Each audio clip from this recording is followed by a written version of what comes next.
지혜로운 사람은 어떤 사람일까요?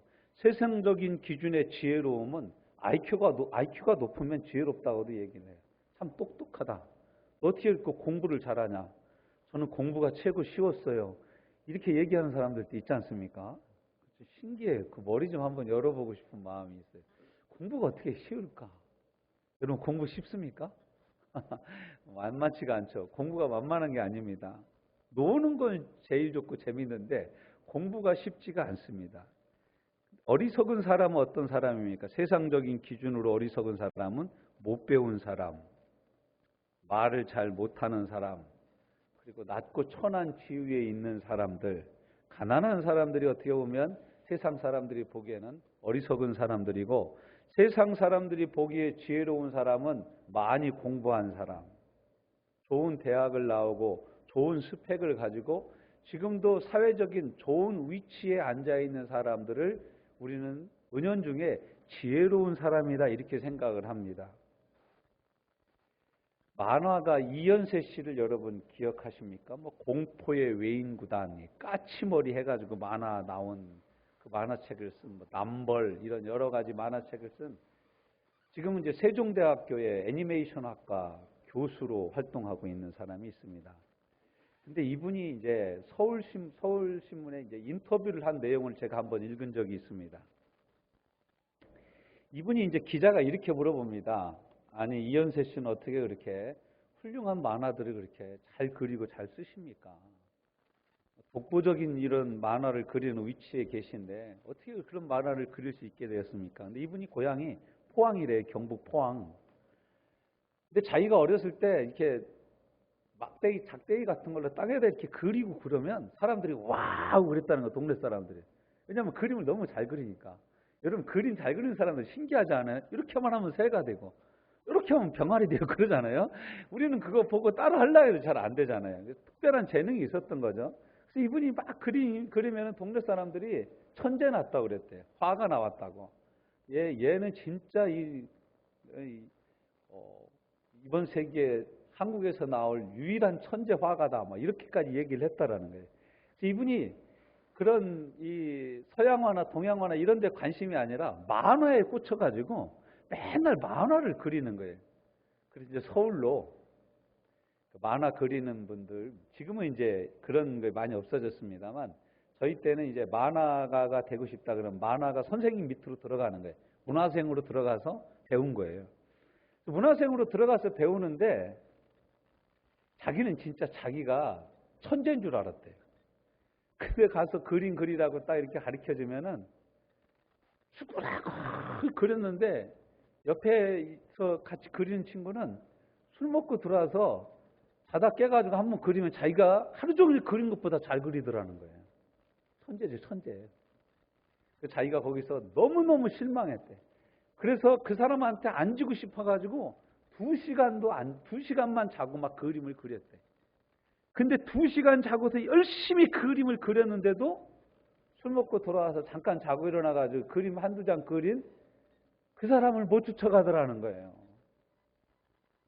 그래서 그것 때문에 너무너무 힘들어가지고 이분이 어떻게 해야 될까 생각을 하다가 자기 나름대로 기준을 세웠대요. 1번, 천재와 경쟁하지 않는다.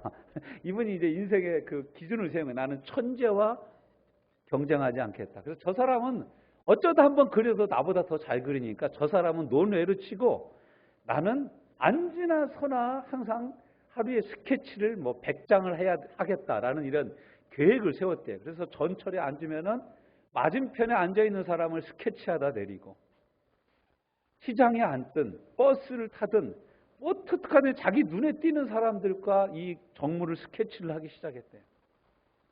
그래서 어떤 때는 150장, 160장씩 스케치를 한 적도 있었대요. 그래서 시간이 다 지나고 나서 보니까 자기가 이렇게 만화 그리는 분들 쭉 보니까 만화의 캐릭터가 딱딱 있더라는 거예요. 이런 캐릭터, 저런 캐릭터 있는데 자기는 어떻게 하면 이런 지금 나와 있는 만화가 아닌 다른 캐릭터를 만들 수 있을까 해가지고 자기는 캐릭터 안에 3가지를 집어넣었다라는 거예요. 그 고유의 캐릭터 그림에다가 그 사람의 눈빛, 그리고 그 사람의 말, 이것을 한 사람의 캐릭터 안에 세 가지 종류의 말과 표정과 인물을 같이 넣는 훈련을 자기 혼자 했다라는 거예요. 그래서 나온 게 뭐 공포의 외인구단, 뭐 까치, 뭐 이런 엄지 까치 뭐 이런 얘기가 나왔다라는 거예요. 그러면서 이분이 열심히 만화를 그리면서 어느 날 보니까 자기보다 천재적인 그림 솜씨를 그렸던 천재들은 안 보이고 자기만 남아 있더라는 거예요. 이제 그럼 어떻게 그렇게 할 수 있었냐 물어보니까 이분이 하는 얘기가 뭐냐면 평범한 사람은 천재를 만나면 인벽, 사람의 벽을 느낀대요. 천재들은 자기가 일을 하다 보면 천벽, 하늘의 벽을 느낀다라는 거예요.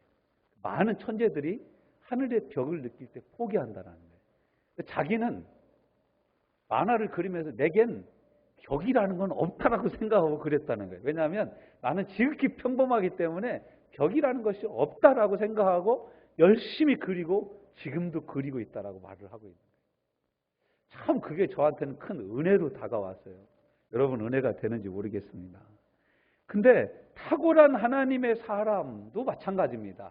탁월한 하나님의 사람, 나하고 남을 비교해서 내가 어떤 사람일까? 저 사람하고 나하고 재산의 정도라든가 저 사람이 내가 저 사람보다 키가 큰데 키가 작으신 분들이 대부분 왜 이렇게 키가 작고 그러면은 내 그래도 저 사람보다는 크다고 이렇게 얘기하는 분들 많이 있습니다. 키 큰 사람들은 별로 그런 얘기 안 합니다. 이게 이제 항상 그 비교에 있는 거죠. 비교하는 상태인 거죠. 제가 이제 성경을 이렇게 오늘 말씀을 기준으로 해서 성경 전체를 한번 들여다보게 되었습니다. 성경에서 말하는 어리석은 사람들은 누굴까? 오늘 본문에서는요, 어리석은 사람들을 예수님의 말씀에, 하나님의 일에 반응하지 못하는 사람이 어리석은 사람이라는 거예요. 지혜로운 사람의 반대는 어리석은 사람이니까. 어리석은 사람은 어떤 사람이냐? 공부를 많이 못한 사람이 아니고, 어리석은 사람은 어떤 사람이냐? 좋은 대학을 나오지 못한 사람이 어리석은 사람이 아니라, 진짜 어리석은 사람은 하나님의 역사에 대해서 무관심한 사람, 하나님의 말씀이 전파되는데도 반응하지 않는 사람, 이런 사람이 진짜 어리석은 사람이라는 거예요. 시편 14편 1절 말씀에 보면 어리석은 자는 그 마음에 하나님이 없다 하는도다. 오늘 본문 말씀에는 애들이 뭐 장터에서 놀면서 피리를 불면 피리에 맞춰서 춤을 춰봐. 요즘에는 제가 이게 쇼츠 같은 걸 가끔 보니까 막 허공에다가 발 밟는 거 막 이런 게 유행하는 거더라. 유행하는 춤으로 나오더라고요. 아줌마들도 허공에다가 발길질하고 애들도 발길질하고 열심히 하는 걸 제가 봤습니다. 근데 보세요, 여러분. 진짜 어리석은 사람은 어떤 사람이냐면 이렇게 시장에서 피리를 불고 또 통곡을 하면 같이 우는 척을 해줘야 되는데 반응을 하지 않는 사람. 하나님의 말씀이 선포되는데도 그 말씀에 상관이 없는 사람. 31절 또 가라사대 이 세대 사람을 무엇으로 비유할꼬 무엇과 같은고 비유컨대 아이들이 장터에 앉아 서로 불러 가로되 우리가 너희를 향하여 피리를 불어도 너희가 춤추지 않고 우리가 애곡을 하여도 너희가 울지 아니하였다함과 같으니라. 반응할 줄 모르는 사람이 하나님의 말씀과 하나님을 향하여 반응하지 못하는 사람이 진짜 어리석은 사람이라는 거예요. 정말로 어리석은 사람이라는 거예요. 반응할 줄 모르는 사람. 세례 요한에게도 반응하지 않습니다. 33절. 예수님에게도 반응하지 않아요. 그러면서 뭐라고 그러냐면 세례 요한은 저거 완전히 금식주의자야. 막 이렇게 얘기를 하고 예수님은 또 잘 먹으니까 완전히 포도주와 저 술을 탐하는 사람이다. 이렇게 얘기를 하고 죄인과 세리들의 친구고 창녀들의 친구다. 이렇게 말을 합니다. 우리에게 전파되어지는 복음에 우리가 반응하지 않는다면 우리는 어리석은 사람이 되는 거예요. 저는 최고 안타까운 게 주일날 와서 졸고 있는 사람들이에요. 정말로 안타까워요. 왜냐하면 지금이야말로 반응할 때이거든요. 여러분이 삶 속에서 어렵고 지치고 힘들어서 반응하지 못한다 하더라도 시간을 내가지고 예배하러 온 이 시간에는 여러분이 이 말씀에 반응하셔야 지혜로운 사람이 되는 거예요. 그런데 이 시간조차도 그냥 졸고 있고 이 시간조차도 눈을 감고 있으면은 여러분 어떻게 하나님의 은혜를 받고 어떻게 하나님의 사람으로 이 세상에서 살 수가 있습니까? 지금 말씀을 듣고 있는 이 시간에도 엉뚱한 생각을 하고 있다면 당신이야말로 정말로 어리석은 사람이요 안타까운 사람입니다. 성경은 그 마음에 하나님이 없는 사람이다 라고 말씀하고 있어요. 또 한편으로는 편협하고 고집스러운 사람이 어리석은 사람이다. 여러분 이 33절 34절 말씀에 여러분 주의해서 보십시오. 자, 33절 뭐라고 말씀하고 있다고요? 세례 요한이 와서 떡도 먹지 않고 포도주도 마시지 않고, 그러니까 너희 말이 뭐라고 그랬다고요? 귀신 들렸다 이렇게 얘기했다. 세례 요한은 낙타 털옷을 입고 메뚜기와 석청을 먹고 사람들을 의지하지 않고 오로지 하나님의 말씀만 전했어요. 그러니까 뭐라고 했다고요? 귀신 들린 거다 이렇게 얘기했다는 거예요. 이게 이제 편협한 겁니다. 편협한. 실은 근데 이 말씀은요, 30절에 나오는 바리새인들과 율법 교사들을 향하여 예수님이 돌려가기를 하고 있는 거예요. 너희들 세례 요한이 왔을 때 금식하고 뭐 이렇게 떡도 먹지 않고 포도주도 마시지 않고 뭐 메뚜기와 석청을 먹으면서 금식하고 금식을 밥 먹듯이 하고 그러니까 세례 요한 보고는 너희들 귀신 들렸다고 그랬지? 이 얘기를 하고 있는 거예요.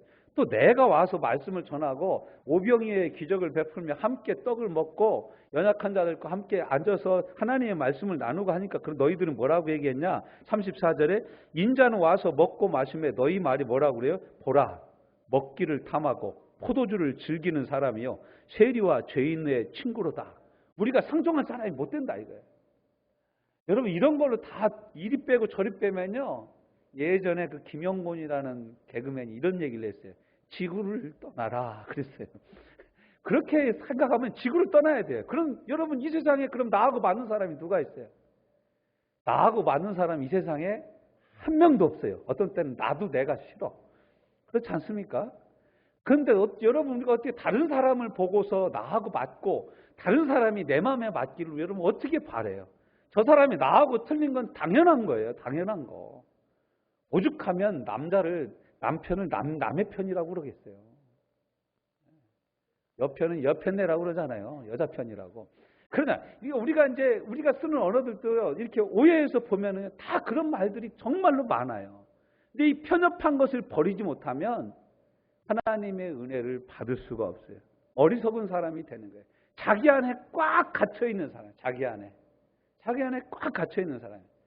제가 1981년도에 제주도를 갔었습니다. 고3 때 제주도를 갔었는데 그 제주도를 가서 그 제주도 사람들하고 얘기를 하면서 제주도 사람이 그러는 거예요. 제주도 그 청년이었는데 제주도 사람들은 10분의 7이 육지를 한 번도 못 나가보고 제주도에서 죽는다라는 거예요. 지금은 많이 바뀌었죠. 1981년도 얘기입니다. 아마 우리 중에도 그런 사람들 많이 있을 거예요. 여러분 아직도 다리가 튼튼하다면 외국 못 나가보신 분 계시면 빚을 내서라도 한번 비행기 타고 외국 갔다 오시기 바랍니다. 여러분 죽으면서 나는 비행기도 한번 못 타보고 여권도 한번 없이 살았다 이렇게 하지 마시고 지금 돈 있으면 한번 다녀오세요. 한번 갔다 오세요. 한번 행해보세요. 여러분 괜찮습니다. 근데 왜 그래야 되냐면 여행을 하면 편견이 깨져요. 편견이 깨져요. 여행을 하면 선입견이 사라지기 시작하는 거예요.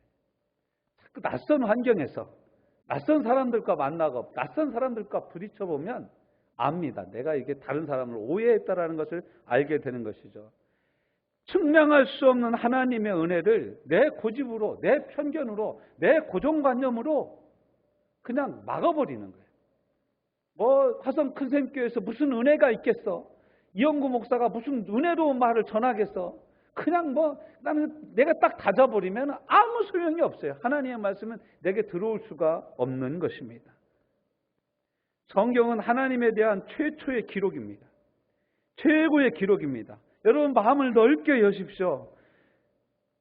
쉽게 자기 마음대로 표현하지 말고 하나님이 내게 뭐라고 말씀하시는지에 귀를 기울이십시오. 하나님이 나를 향하여 뭐라고 말씀하시는가? 하나님이 화성 큰샘교회를 향하여 하시는 말씀이 무엇인가? 하나님이 나를 향하여 하시는 말씀이 무엇인가? 내가 어떻게 이 교회에서 어떻게 하나님의 뜻을 어떻게 하나님과 함께 동행하기를 원하고 어떻게 하나님의 일을 하기를 원하는지에 귀를 기울이십시오. 다른 사람이 내게 어떻게 해줄까? 목사님이 내게 어떻게 해줄까? 이런 생각하지 마시고 내가 하나님을 향하여 어떻게 말을 할까? 내가 하나님을 향하여 어떻게 헌신할까? 하나님의 말씀이 나를 향하여 어떻게 말씀을 하시는가? 존 F 케네디 대통령이 한 유명한 연설물이 있습니다. 그분이 막 연설을 하면서 끝에 이런 얘기를 했어요. 미국 국민 여러분, 여러분, 나라가 여러분을 위해서 무엇을 해줄 수 있을래나 이렇게 생각하지 마시고 여러분이 나라를 위해서 무슨 일을 할 수 있을까 생각해 보시기 바랍니다. 여러분, 우리도 마찬가지예요. 하나님이 우리에게 하나님의 모든 충만인 예수 그리스도를 우리에게 보내주셨어요.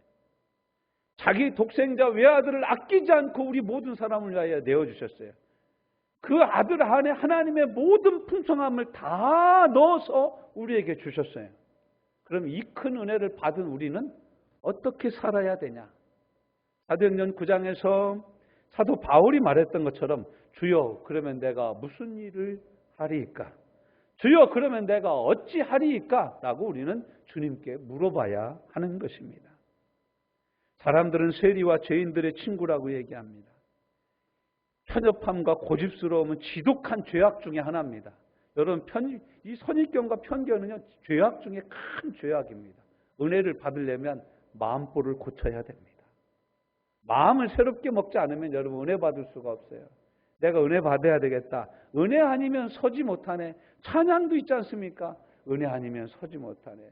모든 것은 하나님의 은혜라고 우리가 고백하고 있지 않습니까? 예수님은 정말로 예수님 자신의 말씀대로 36절의 말씀대로 죄인과 세리들의 친구요, 장녀들의 친구요, 이스라엘 관원들의 친구이기도 하고 납비들의 친구이기도 하고 백부장의 친구이시기도 하셨어요. 예수님은 자기를 받아들이는 모든 사람들의 친구입니다. 그렇다면 지혜로운 사람은 어떤 사람입니까? 성경에서 얘기하는 지혜로운 사람, 예수님이 말씀하시는 지혜로운 사람은 어떤 사람입니까? 하나님께 반응하는 사람입니다. 어떻게 우리가 하나님께 반응합니까? 하나님의 사람에 향하여 반응해야 합니다. 하나님의 말씀에 아멘하는 것이 반응하는 것입니다. 하나님의 말씀을 붙잡고 그 말씀대로 살아보려고 몸부림치는 것이 하나님을 향한 우리의 반응입니다. 하나님을 향한 우리의 반응이에요. 내가 구원받은 것이 확실하다면 구원받은 이 복음을 전파하고 전도하는 것이 하나님을 향한 우리의 반응입니다. 하나님을 찬양할 때 뜨겁게 찬양하는 것이 하나님을 향한 우리의 반응입니다. 이것이 나의 간증이요, 이것이 나의 찬송일세. 내 주는 자비하셔서 이 찬양의 가사 하나하나에 내 영혼의 무게를 싣고 하나님을 찬양하는 것입니다. 그럴 때 하나님의 나라를 우리는 체험하게 되고 더 크신 하나님의 은혜를 체험하게 되는 줄로 믿습니다. 하나님의 역사에 반응하고 하나님의 계획에 동참하고 하나님이 주신 사명에 목숨을 거는 사람은 겉보기에는 미련해 보이나 참으로 지혜로운 사람입니다. 저는 이제 목회를 이제 수년간, 수십 년간 하면서 이제 우리 목회자들, 우리 지방의 안에서 이제 시니어에 들어가는 위치에 있게 되다 보니까 다른 교회들 이렇게 행사하고 그럴 때 제가 가서 이제 권면의 말씀이라든가 축사를 하게 되는 경우가 몇몇 있습니다. 제가 가서 느낀 것 중에 하나가 뭐냐면 신기하고 놀랍게 제가 알았던 교회거든요.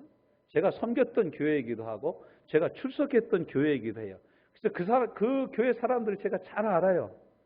근데 장로 장립을 받거나 권사 직임을 받거나 이런 사람들이 제가 전혀 모르는 사람들이 받는 거예요. 그리고 그때는 제가 막 뜨거워서 성령 충만해가지고 청년 때 막 그 열심으로 신앙생활하고 그럴 때 저와 같이 열심으로 신앙생활하고 그랬던 사람은 그 교회 아무도 안 보이는 거예요. 그리고 그 교회에서 그냥 조용하고 있는 듯 없는 듯 있으나마나한 선수처럼 신앙생활했던 사람이 가서 보니까 장로가 돼 있는 거예요. 장로 직분을 받는다고 그러는 거예요. 그래서 그분들이 저보고 와서 그래요. 아유 목사님 반가워요. 그때는 내가 아는 체 잘 못했는데 이런 분들이 있어요. 그래서 제가 깨달은 게 뭐냐면 이 조용히 끝까지 있는 사람을 하나님이 쓰시는구나. 끝까지 말없이 묵묵히 자기가 있어야 될 자리에서 뿌리를 내리는 그 사람을 하나님이 높이시는구나. 인내하는 것이 이기는 거예요. 끝까지 버티는 것이 이기는 거예요. 우리나라 말도 그런 속담이 있지 않습니까? 굽은 나무가 선산을 지킨다고 그러잖아요. 쭉쭉 뻗은 나무는 언제 누가 캐가든지 잘라가든지 해요. 그렇지만 구부러진 나무는 아무도 베가지도 않아, 캐가지도 않고. 그 나무가 이 조상들을 모시는 선산을 지켜준다고 그러잖아요. 여러분, 하나님의 나라도 마찬가지. 우리가 탁월하면 얼마나 탁월하겠습니까? 찬양을 잘하면 얼마나 잘하겠어요? 우리가 헌신을 하면 얼마나 헌신하겠습니까? 우리가 잘하면 뭘 얼마나 잘하겠어요? 우리가 헌금을 하면 뭐 얼마나 하겠습니까? 그런데 그것이 중요한 것이 아니라 하나님이 나를 부르신 이 위치에 서서 묵묵하게 하나님의 말씀을 붙잡고 끝까지 주님 오실 때까지 살아가는 것, 이것이 바로 저와 여러분에게 주신 하나님의 사명인 줄로 믿습니다. 하나님은 자신의 재능을 하나님의 손안에 맡긴 그 사람들을 통하여 오늘 또 일하고 계십니다. 부족하지만 주님 말씀하시면 제가 나가겠습니다. 주님 말씀하시면 제가 나가겠습니다. 주님 말씀하시면 다른 사람이 아니라면 저라도 좀 써주십시오. 제가 아는 선교사님 한 분 중에 저 피지에서 목회하는 선교사로 나가 있는 유재동 선교사님이라는 분이 계십니다. 그분이 저 부산 영도 분인데 참 재밌는 분이에요. 어떻게 이렇게 열심히 하냐 그랬더니 그분이 하는 말이 뭐라 하냐면 자기는 하나님 앞에서 항상 이렇게 기도한대. 경상도 사람이니까 주님 싼 맛에 써주소 그런다는 거예요. 자기를 싼 맛에 써달라고 그래요. 항상 자기를. 여러분 너무 비싸서 하나님 못 쓰는 사람이 되시지 마시길 바랍니다. 여러분 너무 튕기지 마세요. 하나님 말씀하시면 주여 제가 여기 있습니다. 설거지할 사람 필요해. 주님 제가 여기 있습니다. 마당 쓸 사람 필요해. 주님 제가 여기 있습니다. 화장실 청소. 주님 제가 여기 있습니다. 주일학교 선생님 주님 제가 여기 있습니다. 난 잘 못 가르치지만 애들 신발 정리라도 하랍니다. 주님 제가 여기 있습니다. 나를 드리는 그 사람, 하나님을 향하여 반응하는 사람, 세상이 보기에는 어리석어요. 그래서 고린도후서 4장에서 성령의 감동을 받은 바울이 이렇게 얘기합니다. 우리가 겉으로 보기에는 망하는 자 같다 이거예요. 그렇지만 흥하는 자요. 우리가 약한 자 같으나 강한 자요. 사방으로 우겨쌈을 당하나 쌓이지 아니하고 무명한 자 같으나 하나님 앞에서 유명한 자요. 약한 자 같으나 하나님 앞에서 강한 자요. 망하는 자 같으나 사람들을 살리는 자요. 누굽니까? 하나님을 향하여 반응하는 저와 여러분인 줄로 믿습니다. 여러분 항상 모든 하나님의 역사는 변방에서 일어납니다. 아무것도 아니가 삼류 같은 인생 삼류 같은 우리를 통해서도 우리가 하나님을 향하여서 반응하면 하나님 우리를 인류로 써주시는 줄로 믿습니다. 세막대기 하나 들은 사람을 하나님이 사사로도 쓰실 수 있습니다. 왼손잡이라고 아무도 쓰지 않던 사람을 하나님이 사사로 들어 쓰십니다. 기생의 아들이라고 저쪽으로 적겨놨던 한 수 접어놨던 그 사람을 하나님이 불러서 사사로 쓰시는 줄로 믿습니다. 두렵고 떨려서 그냥 그 탈곡기 안에 들어가서 블레셋 사람들이 무서워서 탈곡했던 기도원을 하나님이 들어서 쓰시는 거예요. 하나님의 말씀에 반응하는 저와 여러분이 바로 지혜로운 사람인 줄로 믿습니다. 그러므로 지혜로운 사람으로 삽시다. 매뉴얼은 성경입니다. 하나님의 말씀 앞에 나를 드리고 나를 비추고 하나님의 말씀이 아멘이라 하면 아멘인 거예요. 내 상황은 아멘할 상황이 아니지만 하나님의 말씀이 아멘이다 그러면 우리는 아멘하는 거예요. 갈 길이 못 된다 그러고 하나님이 이것이 길이다 그러면 우리는 그 길로 가는 거예요. 이것이 바로 매뉴얼대로 성경이라는 매뉴얼대로 사는 것입니다. 그럴 때 성령께서 우리에게 걸음걸음 조명을 비춰주실 줄로 믿습니다. 궁금하면 기도하고 답답하면 입술로 우리의 믿음을 고백하고 선포하고 어둠과 저주는 묻고 축복과 기쁨은 풀어내는 하나님의 사람. 그러면 주의 예비하신 은혜가 저와 여러분에게 함께 하실 줄로 믿습니다. 사람이 마음으로 믿어 의에 이르고 입으로 시인하여 구원에 이르느니라. 성경에 이르되 누구든지 그를 믿는 자는 부끄러움을 당하지 아니하리라 하니 유대인이나 헬라인이나 차별이 없습니다. 한 분이신 주께서 모든 사람의 주가 되사 그를 부르는 모든 사람에게 부요하시도다. 이 부요함이 지혜롭게 살기를 선택하고 지혜롭게 살기를 사모하고 주의 은혜로 살기를 사모하는 저와 여러분의 삶에 그대로 적용되어지고 누려지기를 주님의 이름으로 축원합니다. 주님, 지혜로운 사람으로 살게 하여 주옵소서. 부족하지만 하나님의 말씀을 향하여 반응하고 연약하지만 주의 말씀을 붙잡고 병들었지만 치유의 말씀을 고백하고 가난하지만 부유한 주의 은혜를 사모하며 선포하는 저희들이 바로 지혜로운 사람들인 줄로 믿습니다. 참 지혜로운 하나님의 사람들로 살게 하여 주옵소서. 예수님 이름으로 기도하여 싸움나이다. 아멘.